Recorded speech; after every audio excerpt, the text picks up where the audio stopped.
Assalamualaikum warahmatullahi wabarakatuh. Kami dari kelompok 2, saya sendiri Anissa Aulia Rahimah dan teman-teman saya Siti Khadijah dan juga Triana Arianti Putri akan mempresentasikan materi kami yang berjudul Administrasi dan Manajemen Pendidikan Bidang Kurikulum. Baiklah, di sini saya akan mulai menjelaskan beberapa hal tentang administrasi dan manajemen pendidikan. Yang pertama ada definisi dari administrasi. Administrasi berasal dari kata ad, berarti intensif, dan minister, yang berarti melayani, membantu, atau mengerahkan. Nah, itu dalam bahasa Latin, yang kemudian diserap ke dalam bahasa Inggris, administer, yang berarti manage affairs, dan administration, yang berarti management of public affairs.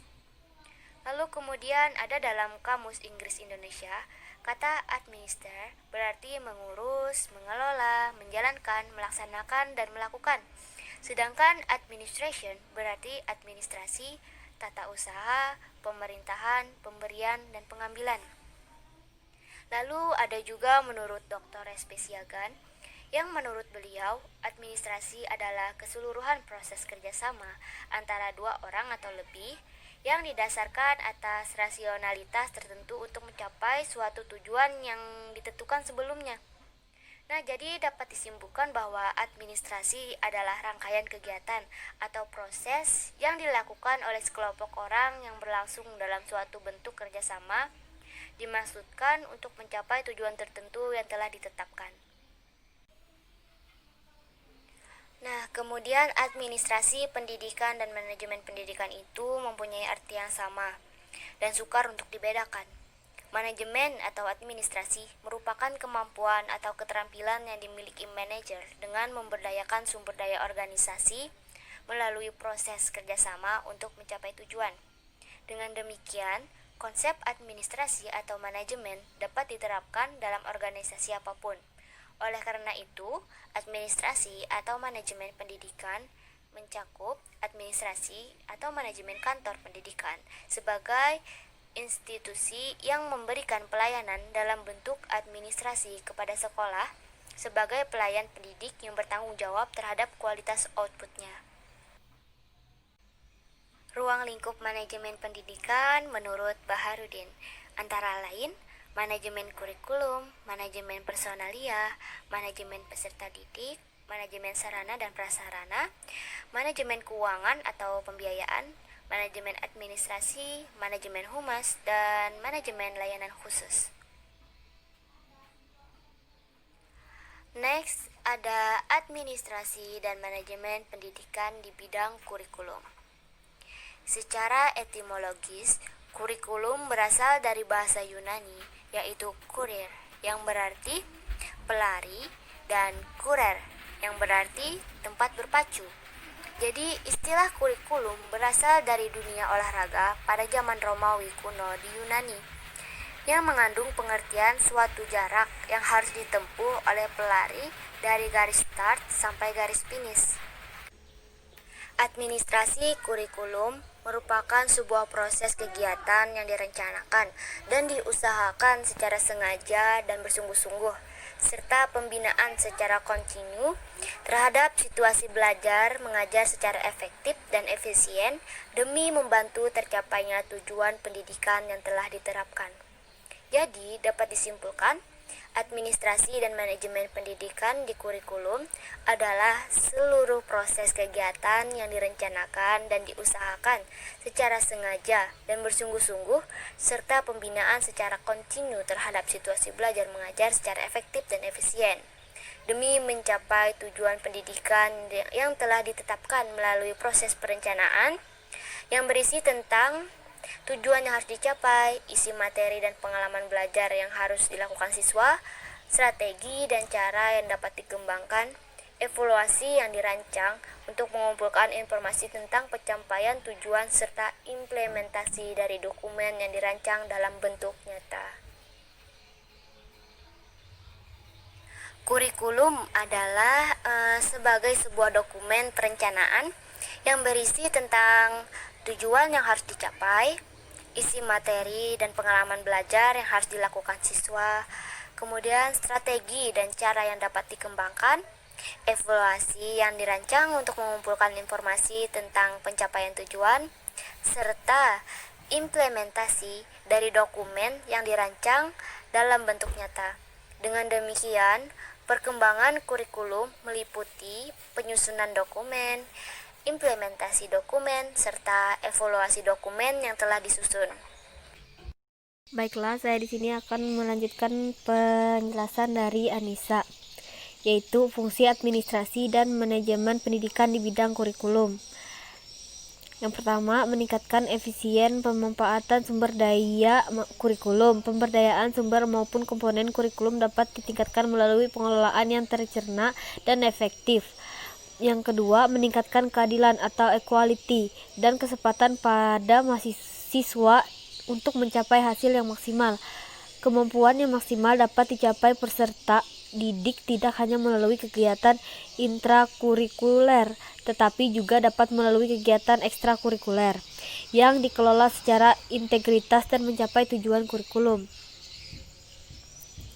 Dan meningkatkan relevansi dan efektivitas pembelajaran sesuai dengan kebutuhan peserta didik maupun lingkungan sekitar peserta didik. Kurikulum yang dikelola secara efektif dapat memberikan kesempatan dan hasil yang relevan dan kebutuhan peserta didik maupun lingkungan sekitar, meningkatkan efektivitas kerja guru maupun efektivitas siswa dalam mencapai tujuan pembelajaran. Pengelolaan kurikulum yang profesional, efektif dan terpadu dapat memberikan motivasi pada kinerja guru maupun aktivitas siswa dalam belajar, dan meningkatkan efisiensi efektivitas proses belajar mengajar. Proses pembelajaran antara desain yang telah direncanakan dengan pelaksanaan pembelajaran. Dengan demikian, ketidaksesuaian antara desain dan implementasi dapat dihindarkan. Di samping itu juga, guru maupun siswa termotivasi untuk melaksanakan pembelajaran yang efektif dan efisien karena ada dukungan kondisi positif dan diciptakannya dalam kegiatan pengelola kurikulum. Dan yang terakhir, meningkatkan partisipasi masyarakat untuk membantu mengembangkan kurikulum yang dikelola secara profesional dan melibatkan masyarakat, khususnya dalam mengisi bahan ajar atau sumber belajar perlu disesuaikan dengan ciri khas dan kebutuhan pembelajaran daerah setempat. Oke, yang kedua adalah tujuan administrasi dan manajemen pendidikan di bidang kurikulum. Berikut merupakan tujuan administrasi dan manajemen pendidikan di bidang kurikulum, antara lain mencapai pembelajaran dengan menitik beratkan pada peningkatan kualitas interaksi belajar mengajar, mengembangkan sumber daya manusia dengan mengacu pada pendayagunaan seoptimal mungkin, mencapai visi dan misi pendidikan nasional, meningkatkan kualitas belajar mengajar di suatu pendidikan tertentu. Selain itu, meningkatkan kurikulum adalah alat untuk mencapai tujuan pendidikan. Maka, tujuan pendidikan mempunyai klasifikasi dari tujuan yang sangat umum sampai tujuan yang khusus yang bersifat spesifik dan dapat diatur, yang kemudian dinamakan kompetensi. Tujuan pendidikan ini juga mengarah pada bidang kurikulum pendidikan, dapat diklasifikasikan menjadi 4, antara lain tujuan pendidikan nasional, tujuan institusional, tujuan kurikuler, dan tujuan pembelajaran. Jadi, secara garis besar, tujuan administrasi pendidikan dalam kurikulum adalah untuk mencapai tujuan dari pendidikan itu sendiri atau sebagai alat untuk mencapai tujuan pendidikan yang efisien. Tujuan administrasi ini juga agar semua upaya dalam memanfaatkan berbagai sumber daya dapat dilaksanakan dengan efektif dan efisien dalam mencapai tujuan pendidikan. Dalam konteks pendidikan di Indonesia, administrasi pendidikan adalah subsistem dari sistem pendidikan nasional. Dengan begitu, maka tujuannya untuk sekolah tersebut sendiri. Baiklah, saya akan melanjutkan penjelasan materi dari Saudari Siti Hadijah, di mana ia telah membahas mengenai fungsi serta tujuan dari administrasi dan manajemen pendidikan di bidang kurikulum. Agar pelaksanaan kegiatan administrasi dan manajemen pendidikan di bidang kurikulum berjalan dengan efektif dan efisien, maka dibutuhkanlah prinsip. Prinsip ini harus diperhatikan dalam melaksanakan manajemen kurikulum. Di antaranya adalah 1. Produktivitas. Di sini harus ada pertimbangan bagaimana agar peserta didik dapat mencapai hasil belajar sesuai dengan tujuan kurikulum, harus menjadi sasaran dalam manajemen kurikulum. Kedua, demokratisasi.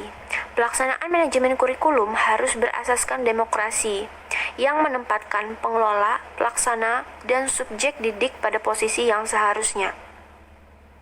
3. Kooperatif. Untuk memperoleh hasil yang diharapkan dalam kegiatan manajemen kurikulum, perlu adanya kerjasama yang positif dari berbagai pihak yang terlibat. Selanjutnya adalah efektivitas dan efisiensi. Ini adalah prinsip dalam rangkaian kegiatan manajemen kurikulum untuk mencapai tujuan kurikulum yang penting untuk diperhatikan. Yang terakhir adalah mengarahkan visi, misi, dan tujuan. Mengarahkan visi, misi, dan tujuan yang ditetapkan dalam kurikulum, proses manajemen kurikulum harus dapat memperkuat dan mengarahkan visi, misi, dan tujuan kurikulum tersebut. Selanjutnya, untuk mencapai keberhasilan tujuan pendidikan, maka seluruh elemen harus saling berkontribusi agar tercapainya tujuan pendidikan yang telah direncanakan.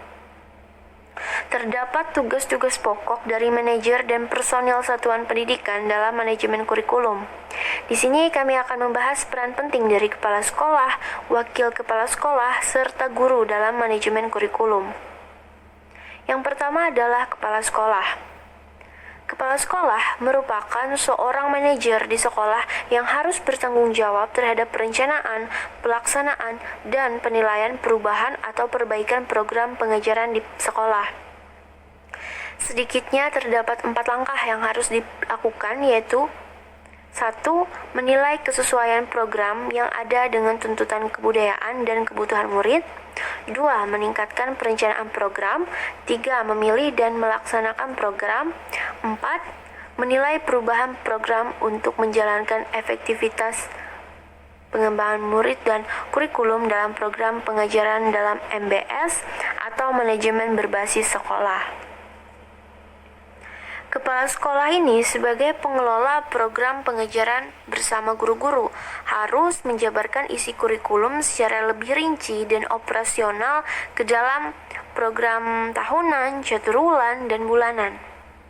Adapun program mingguan ataupun program satuan pelajaran wajib dikembangkan oleh guru sebelum melaksanakan kegiatan belajar mengajar. Selanjutnya adalah wakil kepala sekolah. Wakil kepala sekolah memiliki peranan penting dalam bagian manajemen kurikulum di sekolah. Tugasnya antara lain: A. Menyusun program kerja bidang kurikulum. B. Memberdayakan guru agar mampu menyediakan dokumen-dokumen kurikulum. C. Mengkoordinasi penyusunan dan revisi kurikulum tingkat satuan pendidikan. D. Memfasilitasi guru untuk mengembangkan kompetensi dasar setiap mata pelajaran. E. Membantu kepala sekolah dalam pembagian tugas mengajar. F. Menyusun peraturan akademik. G. Menyusun kalender pendidikan. H. Menyusun atau membuat jadwal pembelajaran. I. Memfasilitasi guru untuk menyusun administrasi pembelajaran setiap mata pelajaran. Baiklah, selanjutnya adalah guru. Guru merupakan penentu keberhasilan pendidikan melalui kinerjanya, baik pada tingkat institusional maupun instruksional. Peran strategis ini sejalan dengan Undang-Undang Nomor 14 Tahun 2005 tentang guru dan dosen. Sebagai tenaga profesional, pekerjaan guru hanya dapat dilakukan oleh seseorang yang mempunyai kualifikasi akademik, kompetensi, dan sertifikat pendidikan sesuai dengan persyaratan untuk setiap jenis dan jenjang pendidikan tertentu.